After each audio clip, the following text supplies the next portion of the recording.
Hello students, आज के इस वीडियो में हम डिस्कस करने वाले हैं क्लास 11th की बुक हॉर्नबिल का chapter number 2 we are not afraid to die if we can all be together. Means हम मरने से नहीं डरते यदि हम सब साथ रह सकें। Written by Gordon Cook and Alan east.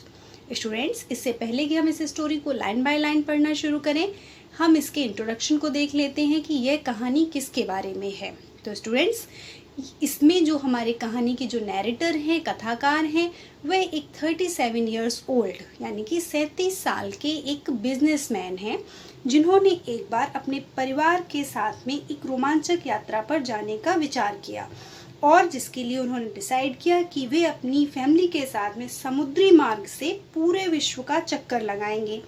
और इसलिए जुलाई 1976 यानी कि 1976 को वो इस यात्रा पर निकल पड़े। और इस यात्रा के दौरान उन्हें जिस कठिनाई का, जिन खतरों का रास्ते में सामना करना पड़ा और किस प्रकार उनकी फैमिली ने उन सारी मुसीबतों का बहुत साहस के साथ, एकजुटता के साथ सामना किया और अपनी इस यात्रा को एक मुकाम तक पहुंचाया, उन सभी घटनाओं का वर्णन हमें इस कहानी में मिलता है। तो स्टार्ट करते हैं हम अपनी story we are not afraid to die. Students, इससे पहले कि हम इस स्टोरी को पढ़ना शुरू करें, आप पहले इस इमेज को ध्यान से देख लीजिए। इसमें एक शिप के कुछ पार्ट्स दिखाए गए हैं जिन्हें आप देख लें। ये स्टोरी में इनके नाम आएंगे। अगर आपको पता होगा कि किस भाग को क्या कहते हैं तो आपको स्टोरी आसानी से समझ में आ जाएगी। तो देख लेते हैं। जैसे ये जो आपको दिख रहा है पोल जैसा, इसको मास्ट बोलते हैं। ये जो पर्दे जैसे पीछे दिख रहे हैं ये कहलाते हैं सेल। ये जो आगे तिकोने पर्दे जैसे हैं इनको जिब बोलते हैं। ये जो भाग ऊपर का छत जैसा आपको दिख रहा है शिप का, इसको डेक बोलते हैं। नीचे ये हल है, स्ट्रक्चर इसका बाहरी। साथ ही यहाँ पर ऊपर निकलने के लिए इस नीचे की जो केबिन होते हैं जिनमें बैठ के लोग यात्रा करते हैं, रहने की व्यवस्था होती है, इसके ऊपर आने के लिए जो गेट होता है, डोर होता है, उसको हच बोलते हैं।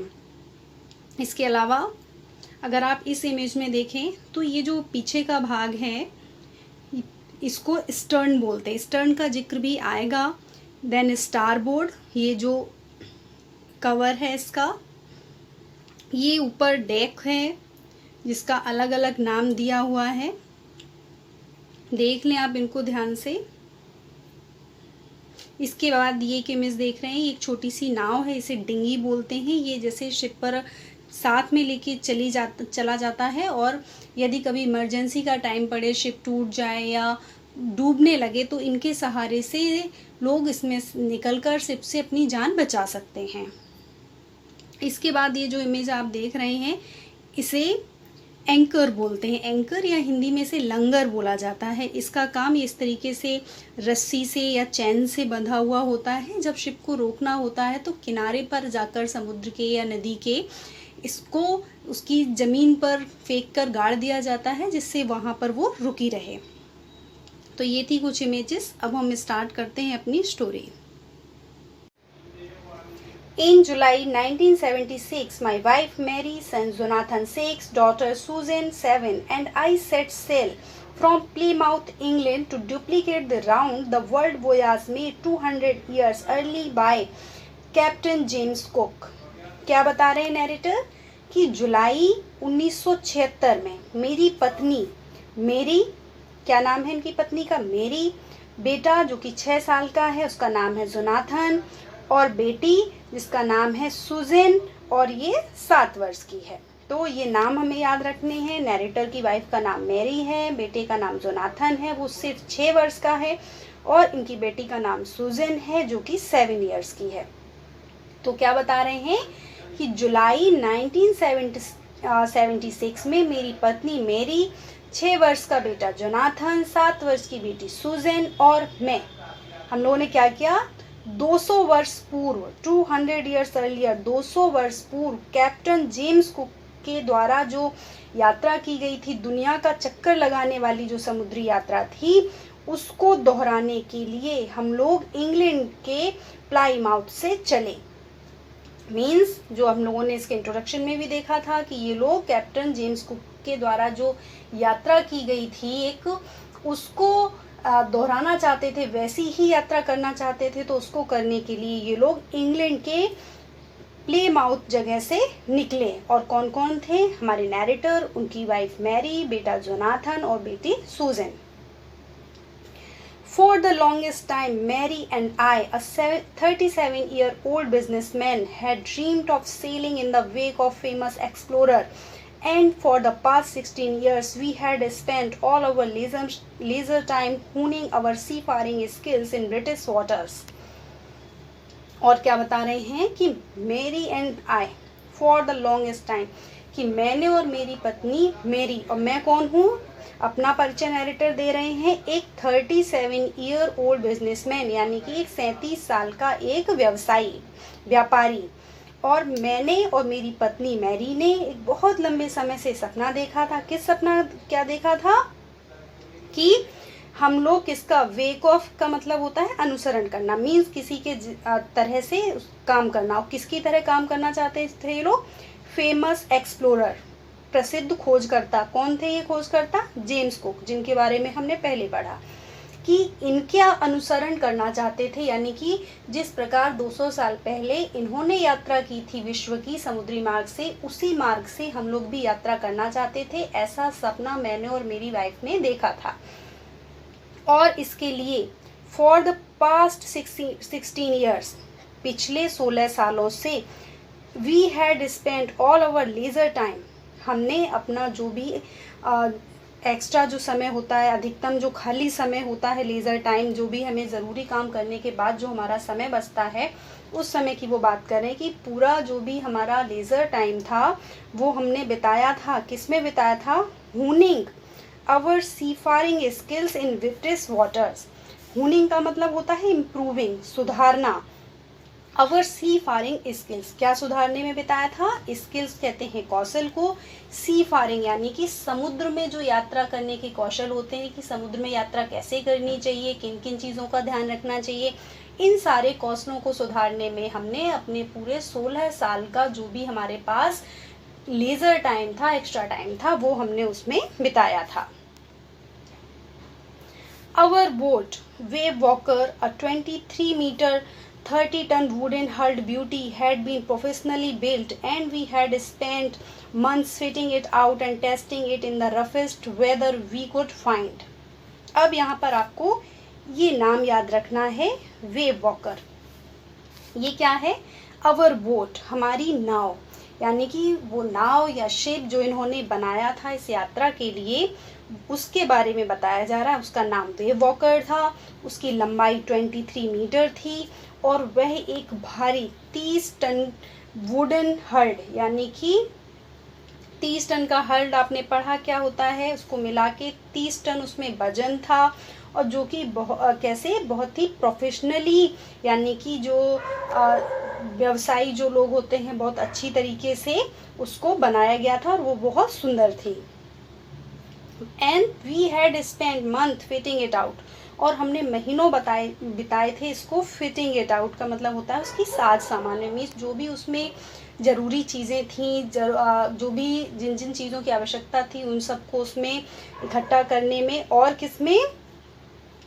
Testing it in the roughest weather we could find, और साथ ही उसका परीक्षण भी किया था, किसमें? तूफानी मौसम में परखने का, यानी कि जितना खराब मौसम हमें मिल सकता था उसमें हमने उसकी टेस्टिंग की थी कि ये समुद्र में यात्रा करने लायक है भी या नहीं, ये समुद्र में आने वाले तूफानों का सामना कर पाएगी या नहीं कर पाएगी।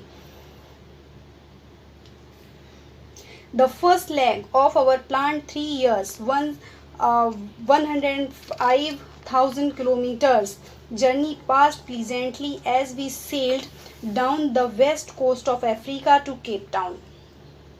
अब क्या बता रहे हैं कि हमारे जो यात्रा का जो 3 वर्षीय जो यात्रा का इन्होंने जो प्लान किया था कि इसमें ये इनको पूरे वर्ल्ड का जो चक्कर लगाना था, उसका फर्स्ट लेग से क्या मतलब होता है? फर्स्ट फेज या जो प्रथम चरण, इनकी जो 3 साल की जो यात्रा की योजना जो बनाकर ये लोग चले थे, उसका जो फर्स्ट फेज था वो बहुत अच्छी तरीके से बीत गया। और ये कैसे, कितना था ये, कितनी दूरी चले ये इसमें? 1,05,000 किलोमीटर्स की यात्रा इन्होंने उसमें कर ली थी। जर्नी पास प्लीजेंटली यानी कि बहुत अच्छी तरीके से बीती वो journey. As we sail down the west coast of Africa to Cape Town, और इसमें ये कहाँ पर गए थे इतनी ये 1,05,000 किलोमीटर की जर्नी तय करके? ये वेस्ट कोस्ट ऑफ अफ्रीका से, अफ्रीका के पश्चिमी तट से कहाँ तक? केप टाउन तक। यानी कि जो इनकी यात्रा का फर्स्ट फेज था जो इन्होंने तैयार किया था, 1,05,000 किलोमीटर की जो यात्रा इन्होंने अफ्रीका से केप टाउन तक की, वो बहुत अच्छी तरीके से बीती। There before heading east, we took on 2 crewmen, American Larry Wiesel and Swiss Herb Siegler, to help us tackle one of the world's roughest seas, the Southern Indian Ocean. अब ये लोग केप टाउन तक पहुंच गए, बहुत अच्छी तरीके से इनकी यात्रा हुई। अब इसके बाद ये लोग कहाँ पर? पूर्व की ओर बढ़ने वाले थे, लेकिन इससे पहले कि ये लोग केप टाउन को छोड़कर आगे बढ़ते, इन लोगों ने अपने साथ में किस किस को ले लिया? क्रूमैन। क्रूमैन कौन होते हैं? जो नाव चलाने वाले चालक दल के सदस्य, उनको लिया। और ये कौन कौन थे? लैरी विजिल, नाम याद रखें, एंड हर्ब सीगलर। अब ये लैरी विजिल अमेरिका के थे और हर्ब सीगलर स्विस के थे। इन लोगों को भी इन्होंने अपने साथ ले लिया। क्यों ले लिया? ताकि हम लोग जो ये रफेस्ट सी, संसार का जो सबसे ज़्यादा खराब मौसम वाला या सबसे ज़्यादा जिसमें तूफान आते हैं, खतरनाक जो समुद्र है, कौन सा है? हिंद महासागर जो है, दक्षिणी हिंद महासागर, उसमें उसका सामना करने के लिए, उसका मुकाबला करने के लिए हम लोगों ने दो क्रूमैन को, अमेरिकन लैरी विजिल और स्विस हर्ब सीगलर को अपने साथ में ले लिया।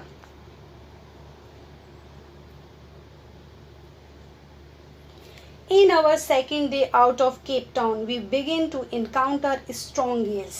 अब क्या हुआ? जैसा कि वो कह ही रहे हैं कि जो अब ये दक्षिणी हिंद महासागर की तरफ बढ़े, और वो सबसे ज़्यादा रफेस्ट सी है पूरे वर्ल्ड का, यानी कि सबसे ज़्यादा जहाँ तूफान आते हैं, उधर उस तरफ जब ये लोग बढ़ रहे थे, तो दूसरा दिन था जब वो केप टाउन से आगे बढ़े हुए, और इन्होंने इनका सामना हुआ स्ट्रॉन्ग गेल्स से। गेल्स क्या होता है? विंड, यानी कि बहुत तेज चलने वाली हवाओं से हमारा सामना हुआ।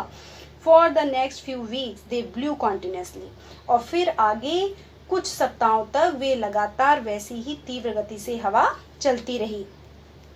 गेल डिड नॉट वरी मी, और ये जो गेल्स थी, हवाएं थी, इतनी तीव्र गति से चल रही थी, इन्होंने मुझे चिंतित नहीं किया। But the size of waves were alarming, up to 15 meters as high as our mainmast. लेकिन जो लहरें थीं, उनका जो आकार जो था वो बहुत अलार्मिंग था, यानी कि चिंतित करने वाला या बहुत डरावना था। और क्यों था? क्योंकि ये कितनी लंबी थी? 15 मीटर्स, मतलब 15 मीटर ऊंची ऊंची लहरें उठ रही थी, और ये इतनी ऊंची थी जितना हमारा मेन मास्ट आपने देखा जो पोल लगा होता है, मेन पोल था जिसको मैंने पिक में दिखाया था, उतनी ऊंची ऊंची लहरें उठ रही थी। December 25 found us 3,500 kilometre east of cap Town, और दिसंबर 25 यानी कि 25 दिसंबर को हम लोग केप टाउन से लगभग 3,500 किलोमीटर पूर्व में थे, यानी कि 25 दिसंबर तक इन्होंने 3,500 किलोमीटर ईस्ट की तरफ यात्रा कर ली थी केप टाउन के आगे।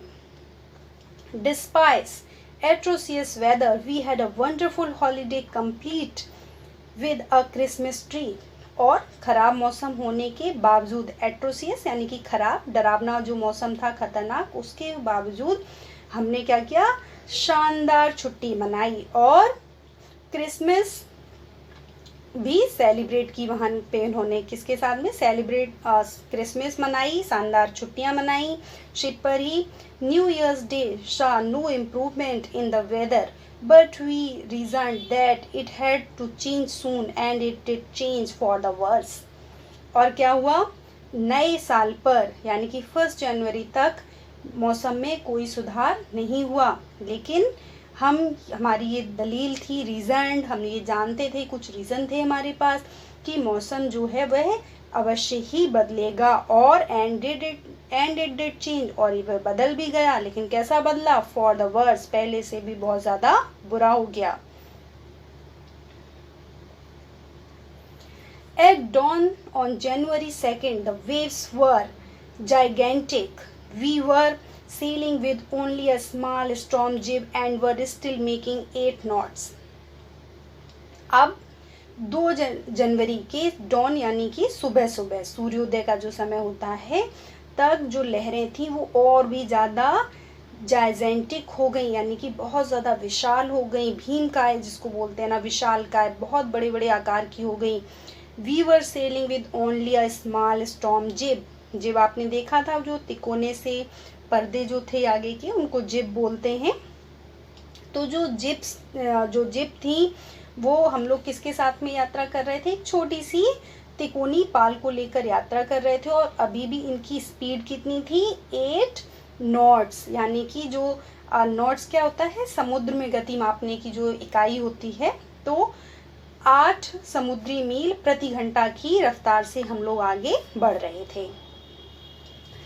As the ship rose to the top of each wave, we could see endless enormous seas rolling towards us, and the screaming of the wind and spray was painful to the ears.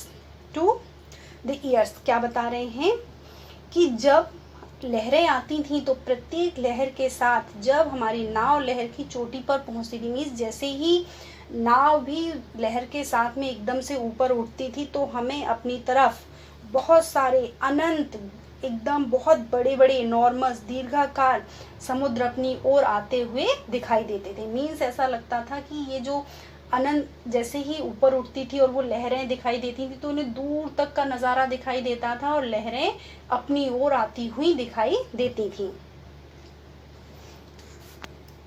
और and screaming means क्या होता है, चीख, of the wind, यानी कि हवा इतनी तेज चल रही थी कि जो उसकी आवाज़ थी वो ऐसा लग रहा था कि जैसे वो स्क्रीम कर रही हो, मीन्स बहुत तेज चिल्ला रही हो। तो क्या कह रहे हैं, चीखती हुई पवनें, स्क्रीमिंग ऑफ द विंड, या हवा की जो चीख थी, और स्प्रे और जो पानी की फुहार पड़ती थी इनके ऊपर वो कैसी थी, कानों के लिए पेनफुल, यानी कि पीड़ा देने वाली थी। To slow the boat down, we dropped the storm jib and lashed a heavy mooring rope in a loop across the stern.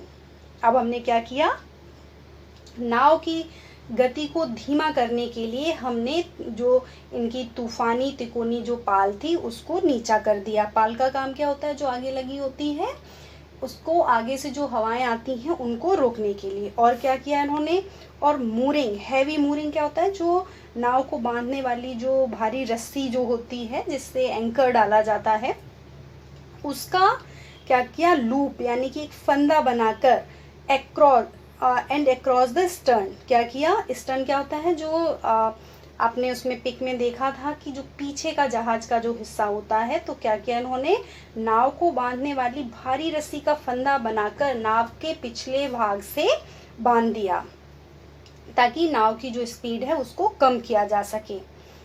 Then we double laced everything, went through our life raft drill, attached lifelines, donned oilskins and life jackets and waited. और फिर क्या किया, double लेस्ड यानी कि दोहरा बांध दिया। फिर हमने हर चीज़ को, क्योंकि जैसा कि उन्हें अंदाज़ा था कि अब तूफान आने वाला है, लहरें इतनी ऊंची ऊंची उठ रही हैं, तो हर चीज़ को उन्होंने मजबूती के साथ दोहरा बांध दिया। और क्या किया, एंड लाइफ रैफ्ट ड्रिल की उन्होंने, यानी कि जो भी जीवन को बचाने के लिए ज़रूरी क्रियाएं थी वो सब की। उन्होंने जलरोधी कपड़े पहन लिए, तारें बांध दी, लाइफ जैकेट्स पहनी और प्रतीक्षा करने लगे। एंड वेटेड, किसकी प्रतीक्षा करने लगे, तूफान की, कि अब देखेंगे क्या होगा। The first indication of impending disaster came at about 6 p.m. with an ominous silence. अब जो फर्स्ट इंडिकेशन मीन्स क्या होता है, संकेत, इम्पेंडिंग डिजास्टर यानी कि विपत्ति या प्रलय। तो जो एकदम जो बहुत बड़ी जो विपत्ति या जो प्रलय थी वो आने वाली थी, उसकी आने वाली विपत्ति का पहला संकेत हमें कब, शाम को 6 बजे मिला। कैसे मिला, विद एन ओमनियस साइलेंस, एक अपशगुन सूचक जो साइलेंस शांति होती है उसके साथ में। अब ये ओमनियस मीन्स क्या होता है, अपशगुन।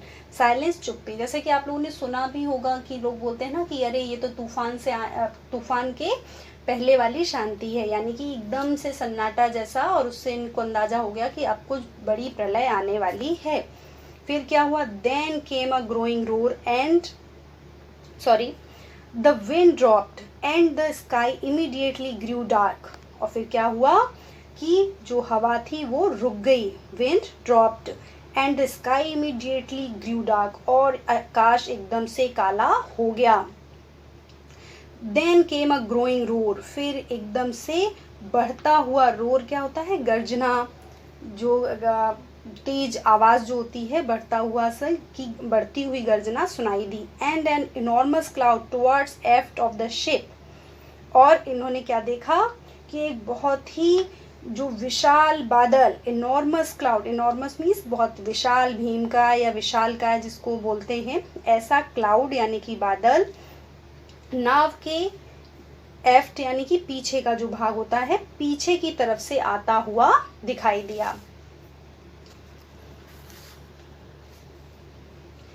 With horror, I realized that it was not a cloud, but wave like no other I had ever seen. अब क्या हुआ कि जो नैरेटर ने हमें बताया कि उन्होंने देखा कि एक बहुत बड़ा इनॉर्मस विशालकाय बादल हमारे नाव के पीछे की तरफ आकर खड़ा हो गया। फिर जैसे ही थोड़ी देर बाद उन्हें रियलाइज हुआ, वो कह रहे हैं विद हॉरर आई रियलाइज, कि डर के साथ मैंने यह अनुभव किया या ये जानकर मैं भयभीत हो गया कि वह कोई बादल नहीं था, तो क्या था वो, बट अ वेव, लेकिन एक लहर थी। और कैसी लहर, जैसी मैंने उससे पहले कभी भी नहीं देखी थी। It appeared perfectly vertical and almost twice the height of the other waves with a frightful breaking crest.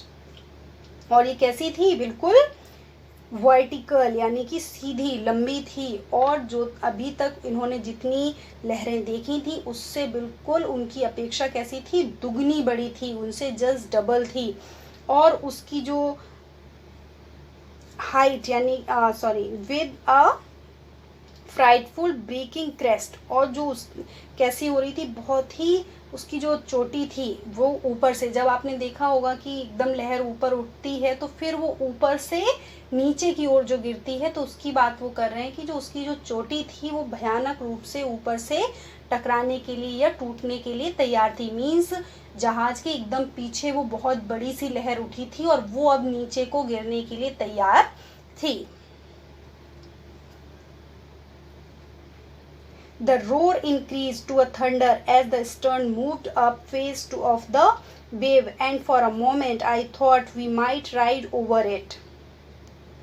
और क्या हुआ कि ये जो रोर थी, ये जो गर्जना थी, वो इंक्रीज, वो बढ़ी, और क्या बन गई, थंडर। थंडर क्या होता है, गड़गड़ाहट जो होती है बिजली की, मीन्स बहुत तेज आवाज आने लगी। And stern moved up face of the wave, और जैसा कि उन्होंने पहले बताया कि वो जो लहर थी वो शिप के पीछे की तरफ से आ रही थी, तो शिप का जो पीछे का भाग था, ये जो स्टर्न था, वो उस लहर की तरफ से ऊपर उठ गया लहर के साथ में। और फिर एक मोमेंट के लिए मुझे ऐसा लगा या मैंने ऐसा सोचा कि हमारी जो नाव है वो लहर के ऊपर चढ़ जाएगी, यानी कि लहर के ऊपर से होते हुए हम लोग सेफ बच जाएंगे।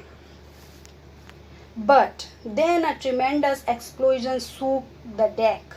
A torrent of green and white water broke over the ship. My head smashed into the wheel and I was aware of flying overboard and sinking below the waves. लेकिन ऐसा हुआ नहीं। मीन्स जब वो लहर आई इतनी बड़ी इनॉर्मस जो पीछे से, तो और शिप का जब पिछला भाग ऊपर की ओर उठा उस लहर के साथ में, तो हमारे जो नैरेटर है उन्हें लगा कि इस लहर के ऊपर से हमारा शिप निकल जाएगा, लेकिन ऐसा नहीं हुआ। क्या हुआ, बट अ ट्रेमेंडस एक्सप्लोजन। एक्सप्लोजन क्या होता है, धमाका या विस्फोट। एक बहुत तेज भयंकर, ट्रेमेंडस, एक भयंकर विस्फोट ने हमारा जो नाव का डेक था वो हिल गया। अब ये विस्फोट क्या था, इनकी जो नाव थी वो उस लहर के ऊपर से नहीं निकल पाई, बल्कि वो जो लहर थी वो पूरी आकर इनकी नाव के ऊपर गिर गई, जो ऐसा लगा कि जैसे कोई बहुत बड़ा विस्फोट हुआ हो।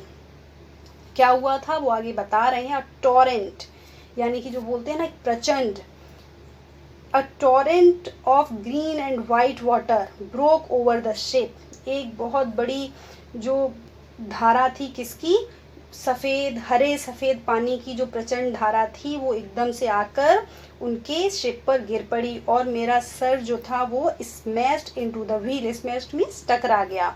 किससे? व्हील। व्हील जो स्टीयरिंग व्हील जिससे कंट्रोल किया जाता है शिप को, उससे टकरा गया। और मुझे ये चेतना थी, अवेयर था, मैं ये समझ रहा था कि मैं उस लहर के साथ में या पानी के साथ नाव से उड़कर कहाँ पर, धारा में, उसकी जो वेव्स हैं, लहरें हैं, उनमें मैं डूब रहा था। I accepted my approaching death, और मैंने अपनी जो मृत्यु थी आती हुई, जो मुझे दिखाई दे रहा था कि अब मेरी मृत्यु मेरे पास आ रही है, मैंने उसको स्वीकार कर लिया था।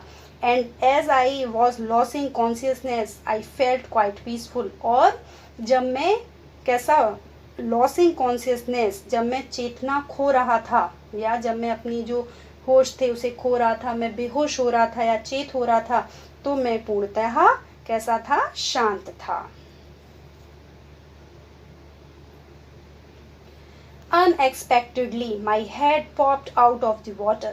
लेकिन अब क्या हुआ कि जो हमारे जो नैरेटर हैं उन्होंने ये सोचा कि अब मैं मरने वाला हूँ, मैं डूब रहा हूँ, उनके सर में बहुत चोट लग गई थी, और उन्होंने इस मृत्यु को स्वीकार कर लिया था कि हाँ अब मेरा अंत समय आ गया। फिर तभी अनएक्सपेक्टेडली, कि जैसी उन्होंने आशा नहीं की थी, क्या हुआ? My head popped out of the water. मेरा जो सर था वो पानी से बाहर निकला। A few meters away, wave walker was near capsizing, her mast almost horizontal। और फिर उन्होंने देखा कि उनसे कुछ ही मीटर दूरी पर वेव वॉकर, कौन, क्या है ये वेव वॉकर? उनकी नाव का नाम है।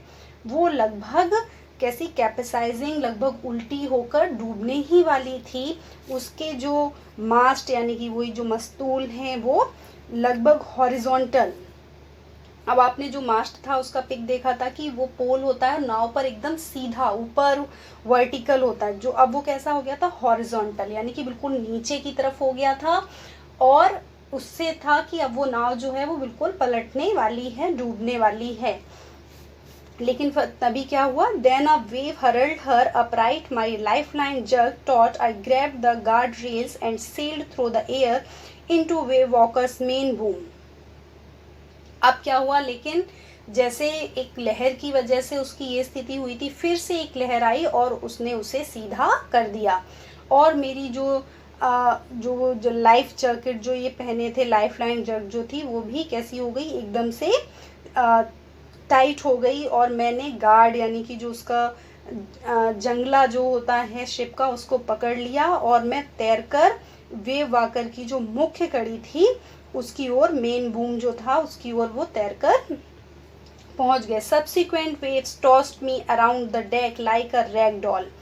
और फिर क्या हुआ? उसके पश्चात, सब्सिक्वेंट, उसके पश्चात जो लहरें आ रही थी बार बार, उन्होंने राइटर को कई बार एक जो रैग डॉल क्या होती है? जो कपड़े की बनी हुई गुड़िया होती है, जैसे इतनी वो हल्की होती है और उसको कोई भी बच्चा, जैसे आप एक गुड़िया को इधर उधर पटक दे, ऐसे ही लहरों ने नैरेटर को कई बार उसके ऊपर डेक पर इधर उधर पटका। माई लेफ्ट रिब्स क्रैक्ड, और इससे क्या हुआ? मेरी जो बाई पसली थी वो क्रैक, यानी कि वो टूट गई, क्रैक हो गई।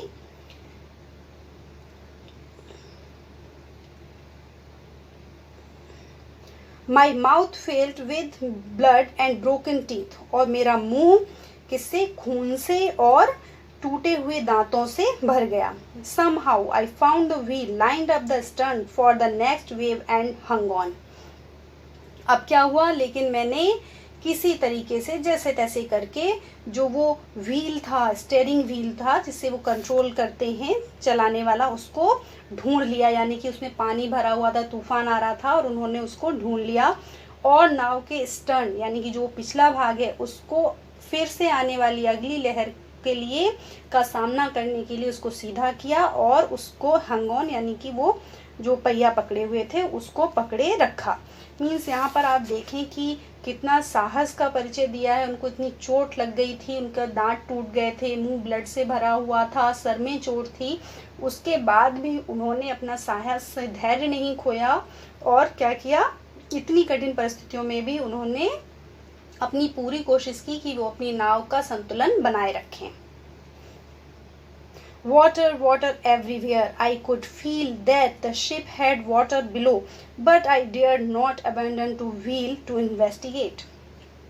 अब वो क्या कह रहे हैं, सब और पानी ही पानी था और मुझे लग रहा था, मैं ये समझ सकता था कि नाव के नीचे भी पानी है। नाव के नीचे कहाँ पर, जो वो डेक के नीचे जो केबिन बने होते हैं, रूम्स बने होते हैं जिसमें रहने की व्यवस्था होती है, उनमें भी पानी चला गया था। लेकिन वो कह रहे हैं कि मेरे में इतनी हिम्मत नहीं थी कि मैं इसको जो ये व्हील जो है आपका, जो जिससे वो उसको कंट्रोल कर रहे थे नाव को, उसको छोड़कर मैं ये जानने के लिए, जांच करने के लिए जा सकूं कि क्या वाकई में नाव में अंदर भी पानी भर गया है। सडनली, अचानक, the front hatch was thrown open and Mary appeared. क्या हुआ, तभी अचानक जो हैच मैंने आपको उसमें बताया था, जो नीचे के जो केबिन होते हैं, रूम होते हैं, उनसे ऊपर डेक पर आने के लिए जो डोर होता है उसे हैच बोलते हैं। तो क्या हुआ, वो दरवाज़ा जो था वो खुला, एकदम उसको झटके से खोला गया एंड मैरी अपीयर्ड, और उसमें से कौन निकला, नैरेटर की वाइफ मैरी निकली। उन्होंने कहा वी आर सिंकिंग, हम डूब रहे हैं। सी स्क्रीम्ड, वो चिल्लाई कि हम डूब रहे हैं। डेक्स आर स्मैश्ड, जो डेक्स हैं यानी कि जो उनके रूम्स के और उसके ऊपर जो वो छत बनी होती है वो टूट गई है। We are full of water, यानी कि नाव में पानी भर गया है। Take the wheel, I shouted as I scrambled for the hatch, और फिर मैं जोर से चिल्लाया कि तुम इस चक्र को, इस व्हील को पकड़ो, और मैं उस जो हैच था यानी कि वो जो दरवाज़ा था उसकी ओर बढ़ा।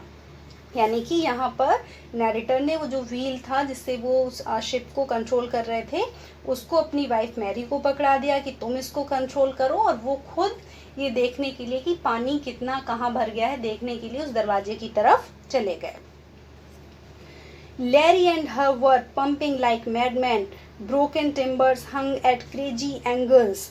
The whole starboard side bulged inwards. Clothes, crockery, charts, tins and toys lost about in deep water. अब ये बताया जा रहा है कि ये जो लैरी और हर कौन है, ये वो क्रूमैन हैं दो, जिनको ये अपने साथ में लेकर आए थे। ये लोग क्या कर रहे थे उस समय, वर पंपिंग लाइक मैडमैन।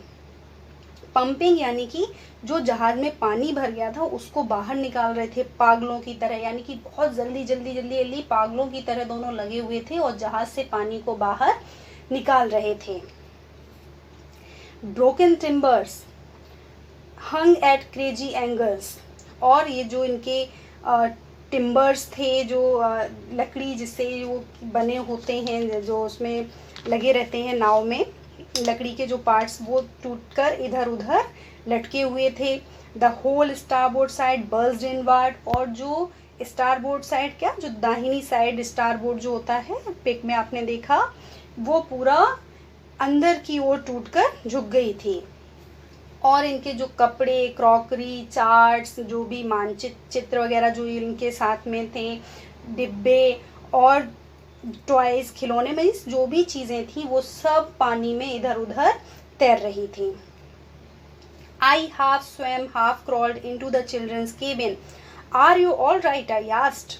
और फिर मैं आधा कुछ तैर कर कुछ रेंगते हुए बच्चों के केबिन में केबिन में पहुंचा और मैंने पूछा तुम कैसे हो। Yes, they answered from the upper bunk, but my head hurt a bit, said Sue, pointing to a big bump above her eyes. I had no time to worry about bumped head.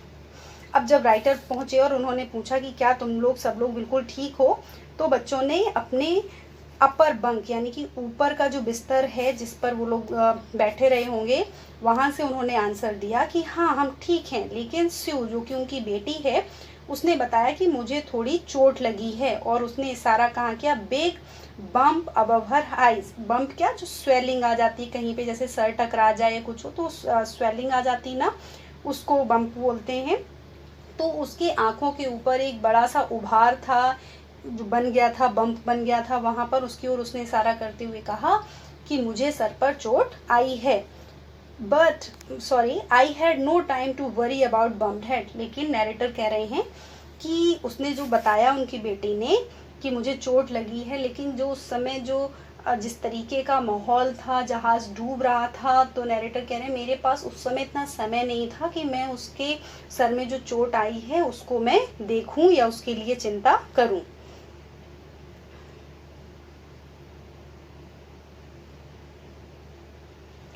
After finding a hammer, screw and canvas, I struggled back on deck. और फिर जो हमारे narrator हैं उन्होंने कुछ सामान ढूंढा, और क्या क्या ढूंढा उन्होंने, हैमर, हथौड़ा, स्क्रू, कैनवास। कैनवास एक थिक क्लॉथ होता है जिसको आप कहीं पर यूज़ कर सकते हैं बांधने आने के लिए। और फिर स्ट्रगल यानी कि कठिनाई से वो वापस डेक पर पहुँचे। With the starboard side burst open, we were taking water with each wave that broke over us. If I couldn't make some repairs, we would surely sink.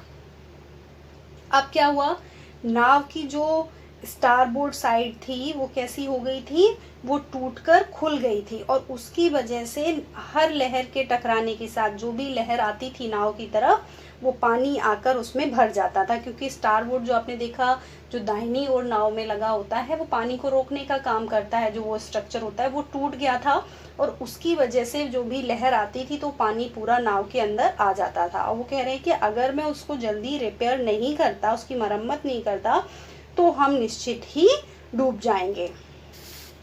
Somehow I managed to stretch canvas and secure waterproof hatch cover across the gaping holes.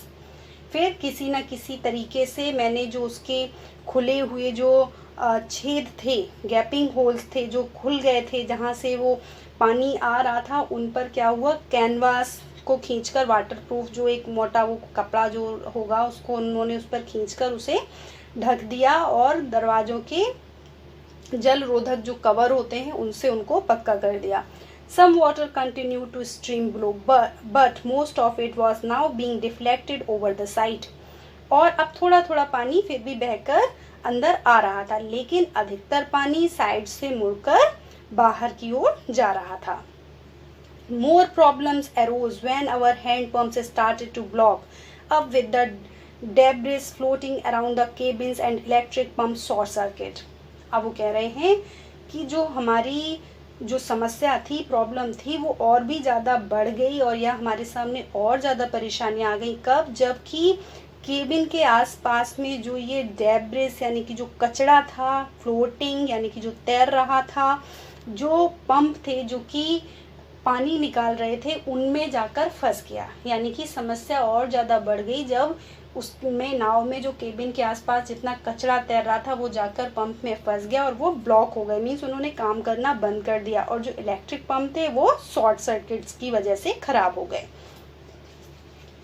The water level rose threateningly, और जहाज पर जो पानी का स्तर था वो बहुत ही खतरनाक तरीके से बढ़ने लगा। Back on the deck I found that our two spare hand pumps had been wrenched overboard along with the forestay sail, the jib and the dinghies and the main anchor. अब मैं वापस डेक पर आ गया और मैंने देखा, back on deck I found, वापस आकर डेक पर यानी कि जो जहाज की जो छत है उस पर आकर उन्होंने देखा कि उनके जो स्पेयर हैंड पंप यानी कि उनके पास जो अतिरिक्त हैंड पंप रहे होंगे वो, और उसके साथ में फोरस्टे सेल, जो सेल आपने देखा जो पर्दे आगे की तरफ जो कपड़े के लगे थे उसमें मैंने आपको बताया था वो, और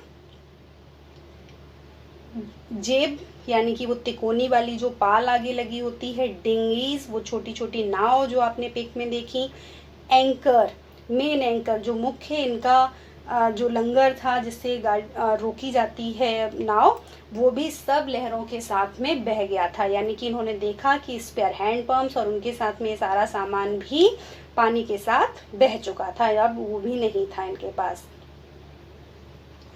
Then I remembered we had another electric pump under the chart room floor. I connected it to an out pipe and was thankful to find that it worked.